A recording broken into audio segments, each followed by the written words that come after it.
Hello everyone, welcome to another video in Rev.Ed India. I am Chaitanya Sharma and I hope you're having a fantastic day or evening. In today's video, we're going to learn how I was able to read 13 non-fiction books and you can as well. And by chance, if you're not having a fantastic day, let's learn a lot so that we can make our day fantastic. So if you're new to this channel, make sure you hit that subscribe button and make sure you press that bell icon to get notified for our future uploads. And let's roll the intro and let's start today's video.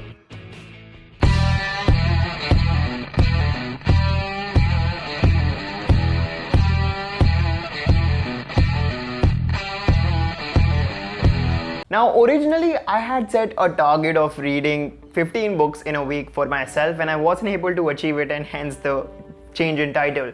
But in my defense, I wasn't able to finish the remaining 2 books because they were really big, 500 and 400 pages, so I wasn't able to do it. And another disclaimer I'd like to tell you guys, I didn't cheat that I picked up 1 Minute Manager series that's like 80 or 100 pages a book. No, I read proper non-fiction books of 250 pages on average, and I'll also include a list of books. I'll probably rank all the books in a later video in this week, so make sure you press the bell icon and everything to get notified about it. And also, let's finally get into the video and let's talk about the tips that I'm going to give you to make sure you read as much as you can in a week.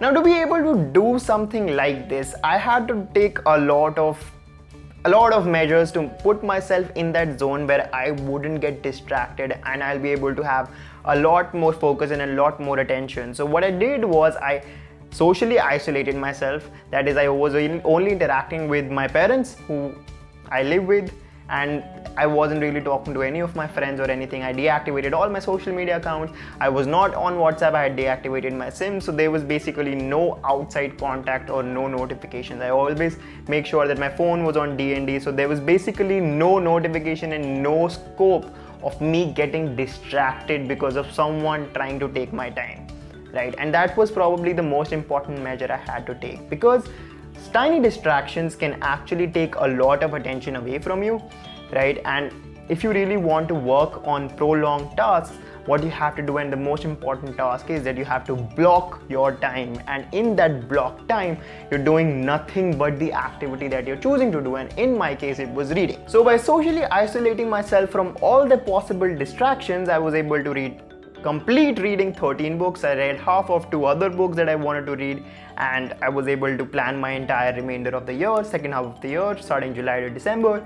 I was also able to arrange all the things I would need to achieve all my goals for the second half of the year, and all of that I was able to do in 1 week with prolonged attention and prolonged focus by eliminating all the distractions. So if you want to achieve a feat like this that's going to really tax you intellectually and cognitively, you will have to make sure that you minimize the distractions, because distractions will sap your cognitive power and your ability to focus, which is not going to help you achieving tasks. Now, the next tip on this list, guys, is that, okay, from a personal perspective, I was actually able to read that many books because my goal was insane. So earlier I had read maybe 2.5 books in a week, and I was actually able to do that, and I am a frequent reader. I try to read a book a week, and I have been trying to read a book a week for the past couple of years, so I really am comfortable with the idea of reading. But reading 15 books a week was a stretch, especially with planning and working and all the things, sorting it out. So yeah, it was this insane goal that really forced myself to stay in consistent motion, consistent action. I was awake in the morning, zero procrastination. I would not check my phone for social media because it's not there on my phone, and my phone is, I don't even know where, right? And it was actually one of those things that happened. I just would keep my phone somewhere and I would forget where my phone was because I'm just not using it. I'm not calling anyone, I'm not receiving any calls, I'm not on social media. So really, this is what was able to help me to achieve this really crazy goal, because scientists have proved this, right, that you have to set insane goals if you want to really make progress. Because by setting insane goals, by setting goals that you can barely achieve, is where you will actually find that willpower and find the need to push yourself, right? And that's exactly what I did. And it was actually one of the best weeks of all of my life. And in hindsight, I would actually like to set a new goal of reading maybe 20 books a week, and then I'd like to see where I get. Maybe I'll be able to read 16 or 17, because the idea is not to hit your max or hit your goal, right? The idea is, if I hadn't set that really crazy insane goal for myself, I would have never read that many books in 1 week, right? All that knowledge, and like all of this knowledge I'm actually going to need and I'm actually going to use in the second half of the year. So it's pretty insane. So finally, let's focus on the act of reading, right? So I'd like to distinguish between reading like books on computer, digital books, and physical books like behind me, right? Reading both of them is a very different experience, and I was actually reading both. I was reading physical books and I was also reading books on my computer, right? The thing is, I'd like to encourage you guys to read the physical books first and then move on to digital books. So personally, I never liked reading digital books before this week, because like I like the feel of the paper on my hand, and while I'm holding a book, it just like forces me, and I like that experience a lot more than reading digital. But then this week I was actually able to enjoy reading digital as well, and like I'll probably just keep reading digital because COVID.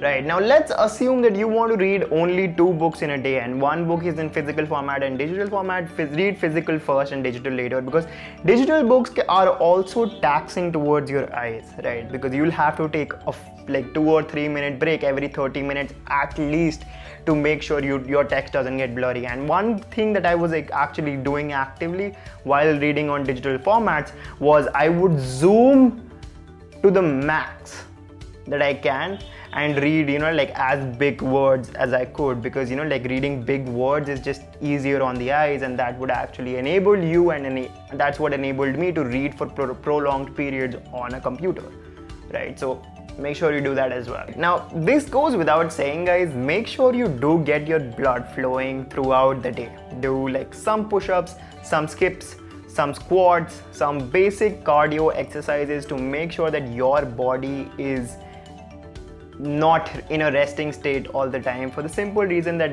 reading is not a motion activity, right? You'll have to sit at a place and then read for prolonged hours, and that's going to basically not going to be great for your body, because humans are supposed to be moving constantly, right? So make sure you do get that 5-minute workout in every 2 hours, and that's a good ratio, because that 5-minute workout is going to get your blood pumping. That means more oxygen for your brain, which is going to make your cognitive processes way more efficient than it would have been if you aren't working out.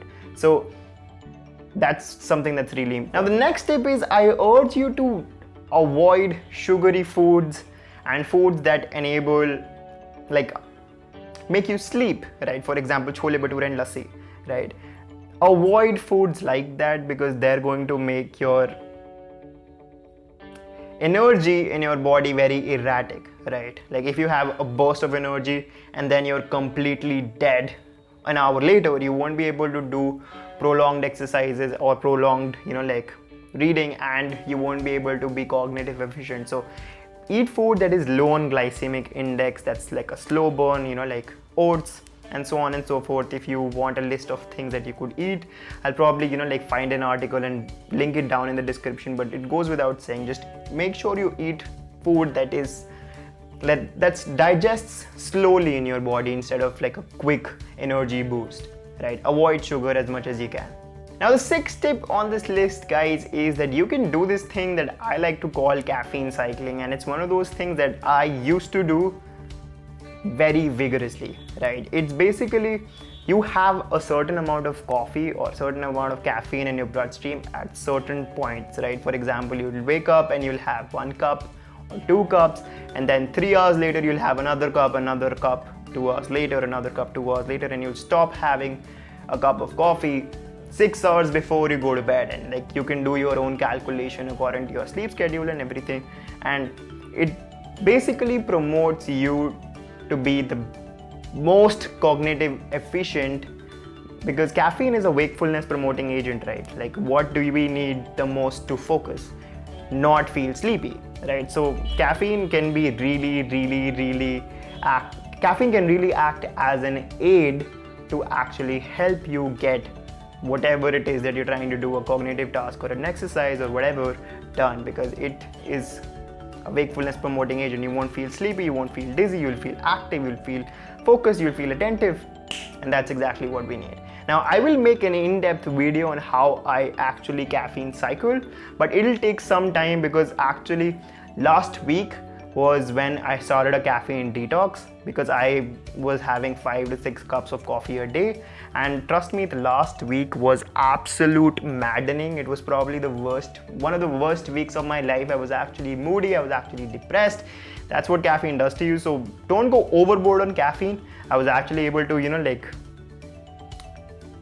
बस बच गया मैं for 1 week, I was able to, maintain that, and I was actually able to detox my body, and I'm back now. But yeah, I couldn't work the entire week. I wanted to shoot this video last Monday, but here we are a week later where I'm actually shooting this, because now I'm finally back, and now I'm finally feeling that, there are no caffeine withdrawal effects anymore. But yeah, I'll talk about how being a caffeine addict, I was actually able to detox, if you want that video as well. So yeah, caffeine cycling is one of those things that can actually improve and make you cognitive efficient, and that's exactly what we want to read for prolonged minutes and time. Now I will make another video in a couple of days documenting all the books that I read, all the non-fiction books I read, and then rate them according to my recommendation, from worst to best, right? And I'll make that video and post that video in a couple of days, so make sure you subscribe and press that bell icon to get notified about that video.